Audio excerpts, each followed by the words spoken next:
أعوذ بالله من الشيطان الرجيم بسم الله الرحمن الرحيم والصلاة والسلام على أشرف الأنبياء والمرسلين سيدنا محمد صلى الله عليه وسلم وعلى آله وأصحابه أجمعين رب اشرح لي صدري ويسر لي أمري واحلل عقدة من لساني يفقهوا قولي أما بعد. Begin by praising Allah Azza wa Jal, Lord of the Alameen, which is mankind, jinn and everything that exists. And we'll bear witness that Muhammad sallallahu alayhi wa sallam is his slave and his messenger. I want to apologize for the message that came out. The message came out that it was Sheikh Arif that was supposed to give the talk. And to be honest, since yesterday, I was thinking of a way to get out of this talk. So when that message came, I was over the moon. And then it turned out that it was the message was wrong. It wasn't me that was wrong. So SubhanAllah, it's Sheikh Arif's lecture is going to be on Monday, inshallah, at Likimba Mosque. The stolen ones, inshallah. Wallah, I chose a topic today, very, very simple, very, very inappropriate, if you could say. But I'm going to explain why I chose this topic at the end, because this topic isn't really relevant for us right now, except in a portion of it. But I'll explain at the end, inshallah, why I chose this specific topic. Umar radiallahu anhu, we all know about Umar. His stories are endless. Now the huge figure, the one who sat on the horse, his feet would touch the floor, the one who stood out when the whole army stood there, he was the one that stood out. The one who, subhanAllah, Allah specifically chose to uphold the deen of Islam. Because the Prophet ﷺ, he made dua, Ya Rabb, to guide one of Ahad al-Umarain, one of the two Umars. One of them was Abu Jahl and Umar ibn Khattab. And Allah Azza wa Jal specifically chose Umar radiallahu anhu, specifically chosen by Allah to be the one that upholds Islam. Umar radiallahu anhu, we all know his stories. His famous statement, can I chop off his head? Ya Rasulullah, can I chop off his head? Umar radiallahu anhu was the man who when all of the Muslims, even the Prophet ﷺ and Abu Bakr were migrating to Medina in secret, in hiding, Umar was the one who, when he wanted to migrate, he got up, he walked into the middle of the city, the Kaaba, where the marketplace and all the people are standing, and he told them, I've accepted Islam and I'm migrating to Medina. Anyone who wants to make his mother cry, and his wife a widow, and his son, his children, orphans, follow me behind the mountains. It was a man. It was someone who never hid. He was the one who, when he entered Islam, no one dared persecute him. Like the rest of the Muslims, they were torturing and punishing him. They were massacring him. They put him in an actual group and massacred them. Umar radiallahu anhu, when he saw this happening to the Muslims and no one dared challenge Umar, what did he do? He didn't want to miss out on the reward. So he went and literally knocked on the doors of the leaders of Mecca so that they could persecute him. He would knock on the door and tell them, I accepted the religion of Allah, the religion of the Prophet ﷺ. And they would close the door in his face. No one would dare challenge him. Who's going to hit Umar? Then he'd go to the second door. Again, even to Abu Jahl's door. He knocked on the door. Abu Jahl as well slammed the door in his face. And he kept doing this until a whole group gathered around him. And when this entire group gathered around Umar, then they had the guts to hit him. So they gathered around him and they started hitting him. And they were hitting him and Umar was fighting back. He was fighting a whole group by himself. And whenever they would overwhelm him, whenever they'd get too much for him and they'd overwhelm him, he'd grab the biggest leader amongst them, put him on the floor, sit on him and shove his fingers in his eyes. And that man would scream and they'd all back off because it's their leader. And then he'd let him go and then the same thing would repeat again. When they would overwhelm him, he'd grab him, put him on the floor, sit on him and shove his fingers in his eyes. And this kept repeating until Umar had no more strength anymore. And he sat on the floor and he just accepted the beating. And he made a statement. He made a statement and we'll mention this statement later, inshaAllah.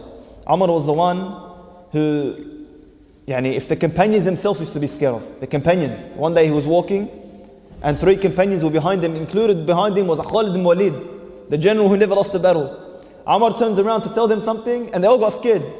So Umar says, why did you do this? And are you scared because of my oppression or because of my justice?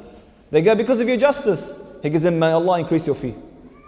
Umar ibn Khattab was the man who when there was rumor of a lady who was speaking to someone behind her husband's back, he just turned around to look at her, she lost her baby. Yani Umar was a man who Allah Azza wa Jal loved. And Umar is the man who on the day of judgment, Islam literally will come and grab Umar's hand and raise it and bear witness for Umar, for how much he gave to this religion.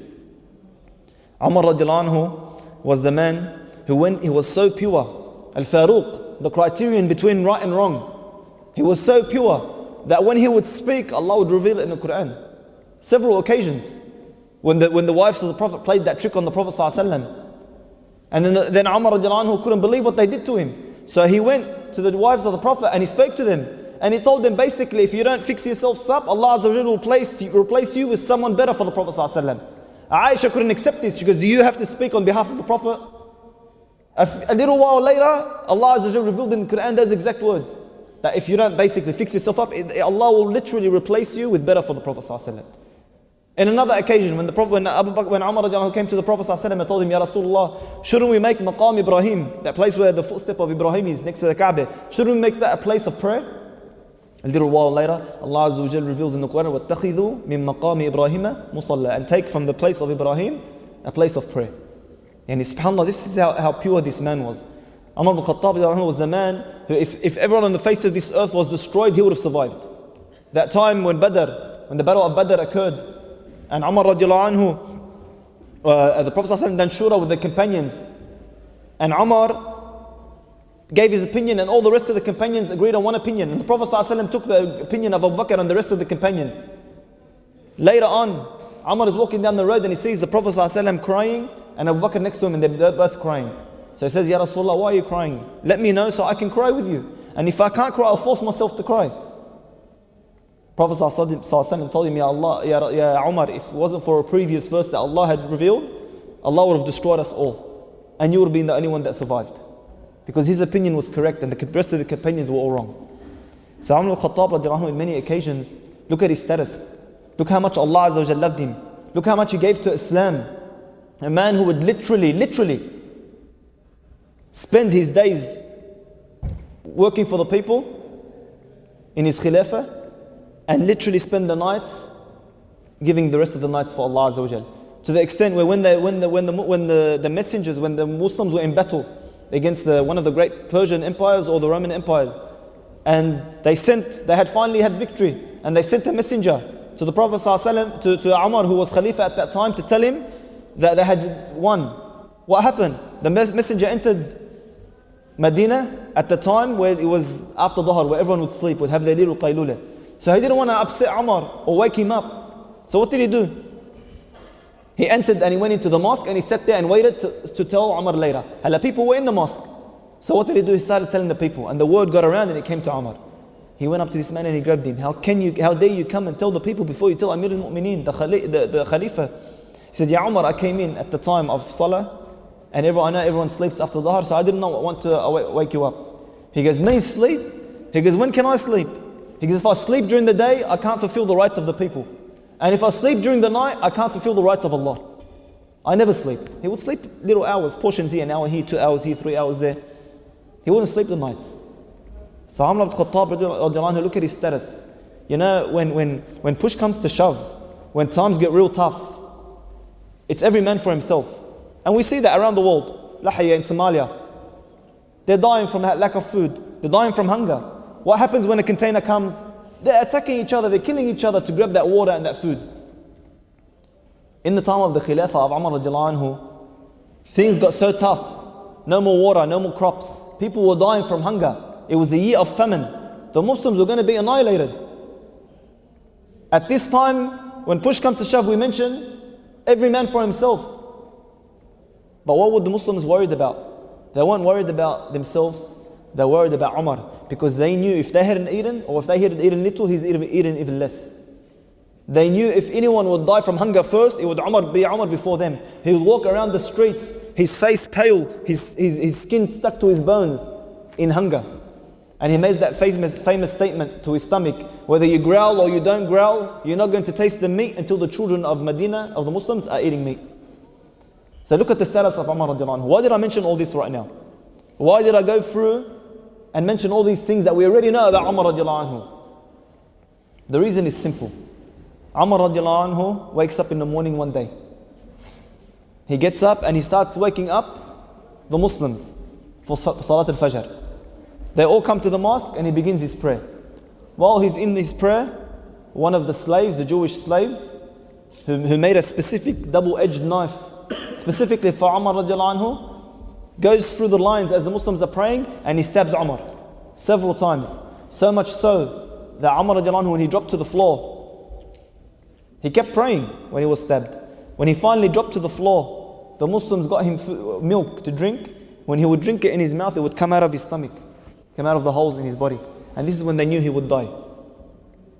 So Umar radiallahu anhu, throughout his entire life, everything that he had done, now he's on the floor and he's dying. He goes unconscious. He wakes up. You know what he asks? He asks, have I prayed the Fajr prayer? They tell him, no, Ya Umar, and he faints. He wakes up again. Have I prayed the Fajr prayer? No, Ya Umar, and he faints. He wakes up again. Have I prayed the Fajr prayer? They go, no, Ya Umar, you dropped. His son brings a pillow to put it under his head. He goes, remove that pillow from under my head and put my head in the dirt. Maybe Allah will see my head in the dirt and have mercy on me. Because he missed one prayer. Because he missed one prayer. And it wasn't even his fault. He was in the actual prayer. Look at his status. Look at where he was. Look how much Allah loved him. He was already guaranteed paradise. Yeah, look how worried he was that he missed one prayer. How many prayers do we miss? Billah alaykum. And I've tested this myself. Wake up in the morning one day late. You've missed Fajr and you're late for work. Which one are you worried about more? You've slept in the morning. You've got to be at work at 8. Fajr is at 5. You slept in, you wake up at 8:30. You're half an hour late for work and you're 3 hours late for Fajr. Which one are you more upset for? Wallahi, it would be our work. Isn't that sad? Isn't that sad? When in reality, the greatest, the most important pillar of Islam after the Shahada is our Salah. The most important pillar after the Shahada is Salah. Ali radiallahu anhu, when he would make wudu, he would shake. Ali, the warrior, the one who never faced a man one-on-one and lost the battle. The man who dared to challenge the Prophet ﷺ. The Prophet ﷺ told him, no one can ever pray a prayer with full khushu'. Ali goes, I can. The Prophet ﷺ told him, if you pray a full prayer in khushu', with complete khushu', I'll give you my abayah. So Ali gets up and he starts praying. He actually challenged the Prophet. He starts praying and then he gives salam and he gets up. The Prophet ﷺ, did you pray the full prayer with khushu'? He goes, Ya Rasulullah, I prayed the full prayer with khushu'.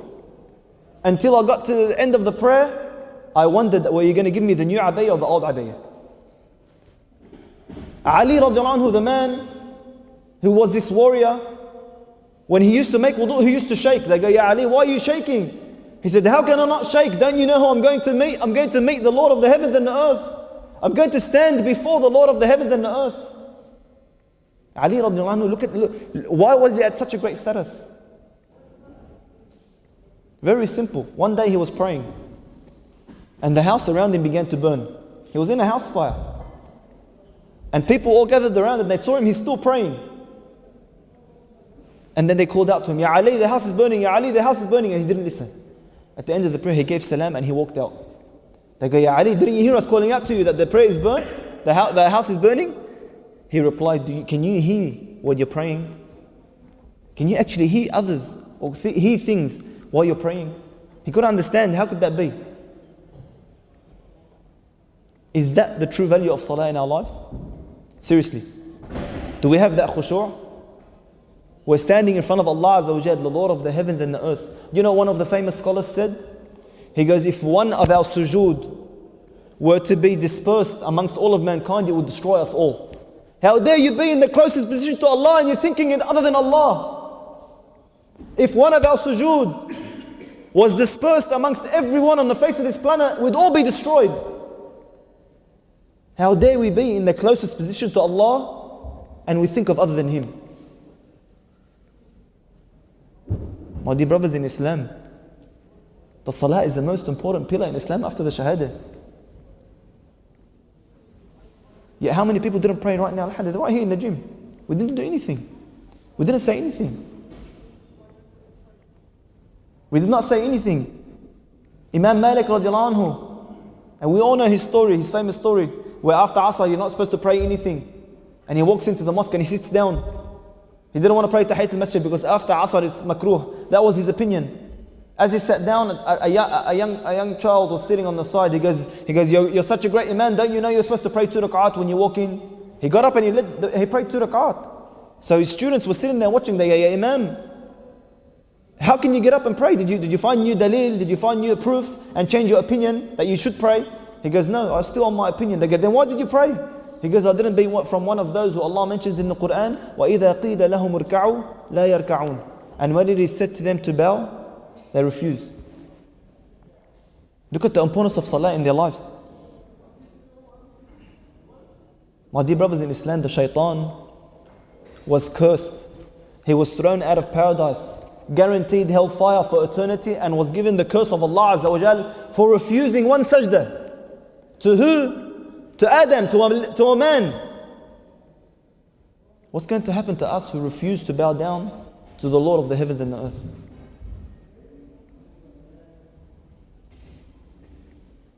The shaitan cries every single time we go into sujood. He cries. That Bani Adam was ordered to make sujood and he made sujood. And I was ordered to make sujood and I refused. That watchman that the Prophet ﷺ guaranteed, whoever gets up while the Muslim army was going to war and they was going to sleep that night, who wants to get up and be a watchguard for the Muslims? And I think he guaranteed in paradise. So 2 men stood up, they go, we'll do it. One would do half the night and the other would do the other half. So this man got up on the cliff and he's watching over the Muslims and he begins to pray. He's standing there watching, so he started praying. He started praying and the enemy came. And as they were approaching, he saw the man on the cliff and he knew this man would alert the Muslims, so they couldn't ambush them. So he grabbed the arrow and he shot him.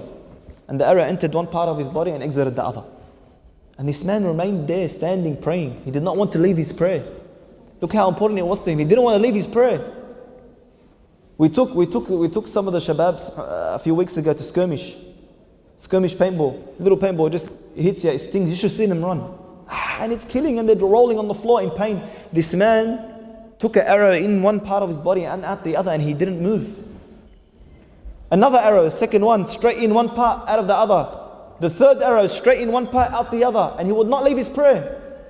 At the end, he left his prayer and he returned. As he was returning, he called the man who was supposed to take over his shift. So the man looked at him, he goes, why would you not pray? Why would you not leave the first shot you had taken? He said, by Allah, I was praying a prayer. And I was reading a surah that was so beautiful that I did not want to leave. I wanted to die as I was praying and reading that surah. And if it wasn't for my promise to the Prophet ﷺ that I would guard the Muslims, I would have stayed in that prayer and died in that prayer. Look at the importance of salah in their lives. The man who wanted to get his leg chopped, what did he tell them? Chop it off while I'm in salah. You know how the narration goes? They done the whole operation. They chopped off his entire leg and he did not even grunt. He did not even grunt. Imam Bukhari radiallahu anhu. Imam Bukhari, the one who the scholars claim that the most sahih, the most correct, the most authentic book after the Quran is Sahih Bukhari. Not a household doesn't have this book. What did he used to do? After all his strict and stringent rules that he used to apply to bringing this hadith. And we know the stories. One of the stories where he went for months to get one hadith. For months he was traveling by himself to get one hadith. What happened? He saw that man who has that hadith trying to grab his donkey who had got away. And he pretended he had a carrot in his abaya so he can try to bring him to him. He was lying to the donkey. And even after these months of traveling to get this hadith, when he saw him doing that, he goes, if he can lie to his donkey, he could lie to me. And he refused the hadith. Even after all these strict and stringent rules, what did he used to do before he would put one hadith in his book? He used to pray 2 rak'at. Istikhara in the Rawdah. The Rawdah in Masjid al-Nabi sallallahu alayhi wa sallam. The Rawdah is between the grave of the Prophet and the Mimbar. This is a Rawdah that the Prophet sallallahu alayhi wa sallam said, min Rawdat al-Jannah. It's a Rawdah, it's a piece of area from the pieces of area in Jannah. People jump each other, they kill each other to pray in that thing. SubhanAllah, when we were there for Umrah, I was praying, I was literally standing up in prayer and a man stood right in front of me. He didn't even care. He didn't even move. They don't care. He never used to put a hadith in his book until he would pray 2 rak'at istikhara in the Rawdah. And sure, what type of prayer? Our prayers, our 30-second prayers, our 2-minute prayers, our prayers were the only thing we didn't think of in that prayer was prayer itself. The only thing that never crossed our mind in that entire prayer was Allah. Everything else crossed our mind except Allah. How was his prayer? His students once narrated, you know what they narrated? They narrated that once he got up to pray, and as he finished his prayer, he gave salam, he felt something on his back. So he moved his abayah and they saw hundreds of bee stings in his back. They go, what's that, ya Imam? He goes, I don't know. He prayed his entire prayer, a whole hive or whatever of bees attacked him, and he didn't even feel it. He didn't even know what had happened until after he finished his prayer. Is this our prayer? Is this how our prayer is? The Quran is full, ayah after ayah, ayah after ayah, all about the salah. The people of Saqar, وَمَا سَلَكَكُمْ فِي سَقَرٍ. What put you, the people of paradise are asking the people of Saqar, which is a level of hellfire, what put you into Saqar? What was the first statement? قَالُوا لَمْ نَكُ مِنَ الْمُصَلِّينَ. They said we were not of those who pray. قَدْ أَفْلَحَ الْمُؤْمِنُونَ الَّذِينَ هُمْ فِي صَلَاتِهِمْ خَاشِعُونَ. Who are the successful believers? The ones who in their prayers they concentrate. They concentrate in their prayers. Not think about the job that they're going to do after they finish their prayer. Not think about the argument they just had with their wife before they left the house. خاشعون, the ones who concentrate. Ya ayyuha alladhina amanu. Allah is talking to us. Allah is telling you, He's telling me, He's telling you, He's telling you, He's telling everyone here. If you believe, oh you who believe, what? Naam ya Rasulullah, labbaik Allahumma labbaik. What is it ya Rabb? Ya ayyuha alladhina amanu, ista'inu bis sabri was salah. Ista'inu bis sabri was salah. Go back to, seek help from what? Sabr, patience and salah. The Quran is full. Surah Al-Ma'arij, سأل سائل بعذاب واقع. The description of the day of judgment and the people who are thrown into hellfire and the burning and the screaming and the flames and so on, and the description of the hellfire. And it's describing the people who enter this place. And then what does it say? إِلَّا الْمُصَلِّينَ. إِلَّا الْمُصَلِّينَ. Except those who pray. Does it stop there? الَّذِينَ هُمْ فِي صَلَاتِهِمْ دَائِمُونَ. Those who constantly guard their prayers. Who constantly in their prayers. And it continues again. Talking, and then at the end what does it say? وَالَّذِينَ هُمْ عَلَى صَلَاتِهِمْ يُحَافِظُونَ. And those who strictly guard their prayers.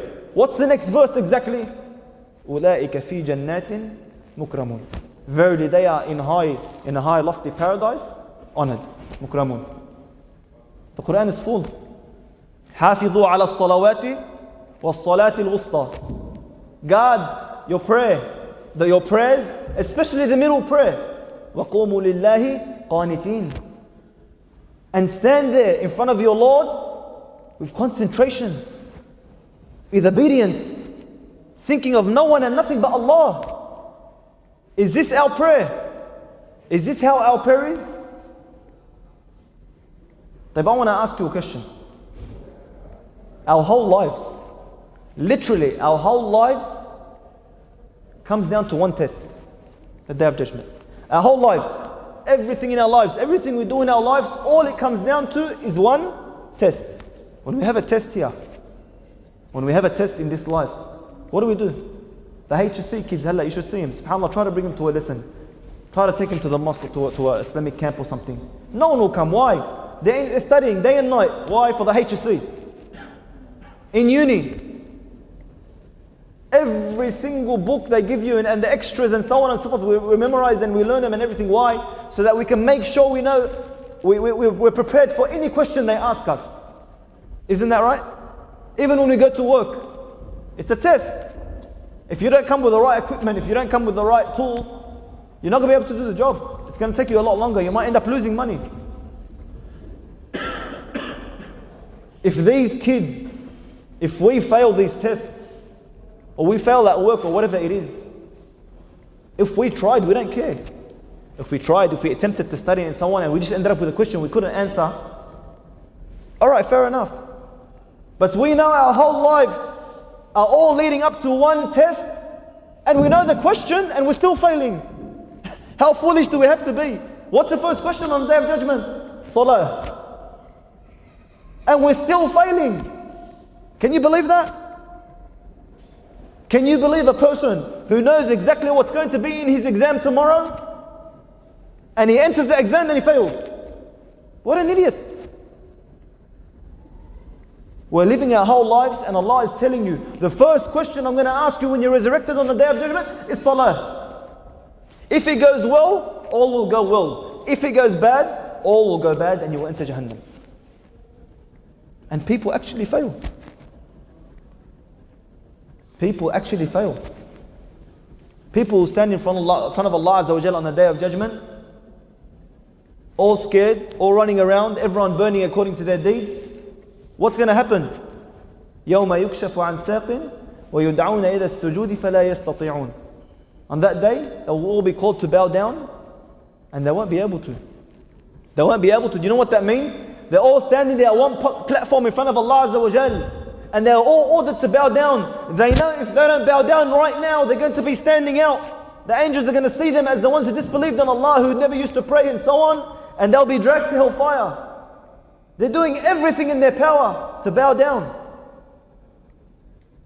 خاشعة أبصارهم ترهقهم ذلة وقد كانوا يدعون إلى السجود وهم سالمون. Why can't they bow down?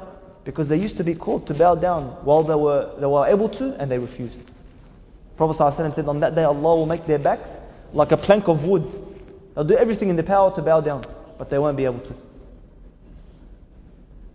Are our prayers up to scratch?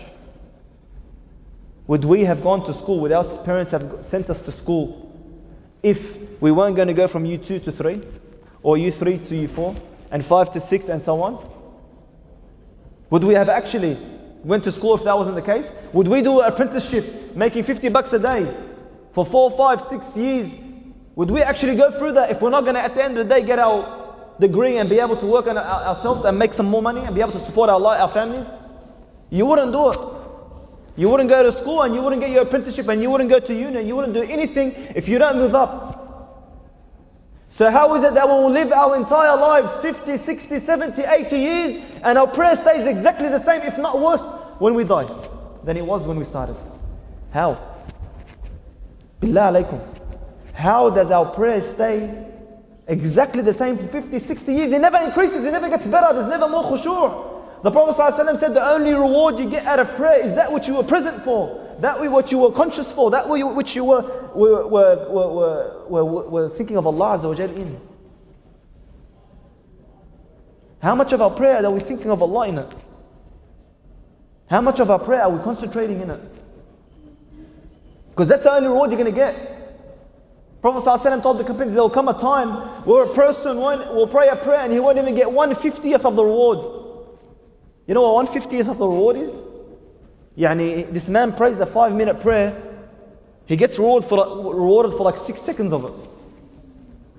That whole 5 minutes he was there and he was there. He might as well have done it better. He might as well have done it properly. He might as well have thought of Allah. He was in the closest position. He might as well have asked Allah. We ask everyone in the book and we do everything in the book to be able to get our means. We do all the asbab and we forget the musabbib. We do take by all the means and we forgot the one who created those means. The one who gives us those means. The ones who if it wasn't for him, wallahi, if the whole world were to get together, the whole world were to get together to give you $1, if Allah hadn't written it, they wouldn't be able to give you that dollar. We ask those people, we turn to those people, we call up those people to get our means, but in our prayer, we're in the closest position to Allah Azza wa Jal, we don't ask Him. Shabab, our prayers are the most important thing. So if they're not getting better, why are you living? Why are we living if our prayer is not getting better? If the first question is the prayer, if nothing else matters, your zakat and your psalm and your obedience to your parents and everything won't be included on the Day of Judgment if your prayer doesn't pass first. Why are we doing anything? Why are we living? What's the purpose? There's no purpose. We're supposed to be living every single day trying to perfect our prayer. Trying to get closer to Allah. Trying to have that connection. To actually turn to Allah, to actually turn to Him. Ya Rabb, I need this. Not go to Him and cry and tell Him, I need a loan. Can you lend me some money? Or turn to that bloke, please give me a job, anything. I'll take $50 a day, but just give me this job. We're supposed to turn to Allah. We're supposed to ask Allah. So my question is, if we are not doing this, what's the point of our lives? Why are we sitting here? And if that's not the case, we are trying to perfect our prayers. Test yourself. Words are cheap. They're easy to say. Ask yourself, how am I going to perfect my prayer? If we go around now and ask, how can we perfect our prayer? Who can answer me? If this is the sole reason for our existence, our worship, our prayer, if this is the sole purpose of our lives, if this is the first question on the Day of Judgment we know we're going to be asked, shouldn't we know everything about it? Every single little detail? How is it that we don't even know how we're supposed to receive this khushu' in our prayers? And I'm not going to give the answer. The point of this talk wasn't to give the answer or to give a few points on how to perfect the prayer. The point of this talk was for two reasons. The first one is the one I just mentioned.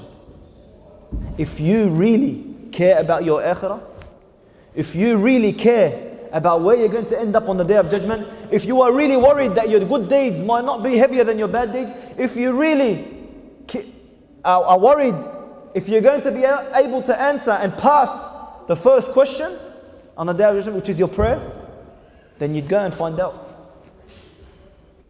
You'd spend day and night like you do calling up when you need that job and you've got to support your family. You'd spend day and night calling mashayikh, going through books on the internet, in the libraries, working out how can I perfect my prayer. My prayer is not up to scratch. I know on the Day of Judgment, if Allah looks at my prayers, they're not going to pass. So that's the test. That's your question. That's your purpose. That's what I want to leave you with here today. If you really care, if you really have Iman, because Iman comes in levels. You could have the Iman of, Wallah, I just believe in Allah and His Prophet, or you could have the 70 branches. If you really do care and you really do have a purpose, then you'll go and find out. You'll seek this knowledge. You'll speak to the shabab and tell them, get a shaykh who can explain the asrar, the miracles, the wonders of salah. Wallahi, the books are endless. If you were to read some of the wonders of the salah, your mind will literally blow, mark my words. If you were to read some of the asrar of the salah. If just the fiqh of the salah, the fiqh, you have volumes. Yani subhanAllah, in our university we have the absolute basic book for our first year, which is only 2 madhahib, and half that book is salah by itself. Yani we finished the first semester of uni and we're still in salah. We're still at the wajbat, the beginning of salah. And that's just the fiqh of it. Imagine the wonders Allah has put behind it. Where the Prophet ﷺ said, O people, O you who believe, verily no deed is greater in reward and in the eyes of Allah than the maktubat, the prayers that Allah has bestowed, the fard prayers which Allah has put upon you. And on top of that, the Prophet ﷺ said that Allah loves the consistent actions even if they're small. What's more consistent than salah? 5 times every single day. So imagine the reward of these prayers. All the salihin, all the muslihin, all the prophets, all the awliya, how did they get to the level where they were at? Look into each and every single one of their lives, you'll see their whole days and nights full of salah. Why would we even bother going on to fulfilling the rights of anyone else if we can't even fulfill the rights of Allah first, which is the salah? Shabab, our prayers, forgive me for this word, are pathetic. Mine included. Our prayers are pathetic. We barely think of Allah at all. We think of sometimes of the worst things. Sometimes we don't even know if we have wudu or not. Other times, subhanAllah, anything will distract us. This is what's going to be judged first. So before you worry about anything else, fix this. Please. That's the first point of this talk. The second point is, me and some of the Shababi have been working with the youth for 5 years now. I've been to probably 20, 30, 40 different musallat and school and what's it called, and universities and schools. At least 20 or 30. Do you know how bad the state of our Muslim youth is? The Prophet ﷺ said, if Islam was destroyed piece by piece, if Islam was destroyed piece by piece, the last thing standing would be salah. So it's as if he's saying, the one who leaves his salah, who turns away from his salah, it's as if he destroyed Islam. Yani if Islam were destroyed piece by piece, like they destroy jihad, they destroy the hijab, they destroy piece by piece, every country they're taking a piece of Islam, they're destroying it, the niqab is almost illegal and so on. They're destroying Islam piece by piece. The last thing standing would be salah. Go around to the schools. Wallahi, I entered some schools, I asked some of these shabab. I went around asking them, one of them I asked them, shabab, in a school which had a large amount of Muslims, if not the majority was Muslims at that school, or those schools. And I'm talking in our areas, Birong, Belmore, Stratfield, Punchbowl, Homebush, these areas here. How many in your entire school pray? Out of school which has over 200 Muslims, they'll tell you 15 pray, 20 pray, 25. Look, what sort of future do we have? Are we raising our kids in this environment? Our kids, aren't they in this environment? What chance does he have? He's going to have friends. He's bound to have friends. And the chance is that 7 out of every 100 friends he might get to know, 7 might pray. So out of the 100, he has to choose one of those 7 or 2 or 3 of those 7 to be friends with, so that he'll be in environment with the salah. The most important pillar of Islam after the shahada. The first question on Day of Judgment, and over 90% of our youth are not praying. Let me ask you something. If the most important thing in our lives, the most important thing in our lives, Allah and His Prophet, and we know the salah is the first thing. Any kid you go up to and you tell him, what's wrong with you? What do you tell him? Why aren't you praying? Any kid that comes up to you and tells you, I want to get better, I want to fix myself up, and I want to start praying. They all know it's the salah. If the most important thing they do not care about, why would they care about anything else after that? Why would they care about their parents? Why would they care about zina? Why would they care about breaking the law? Why would they care about stealing?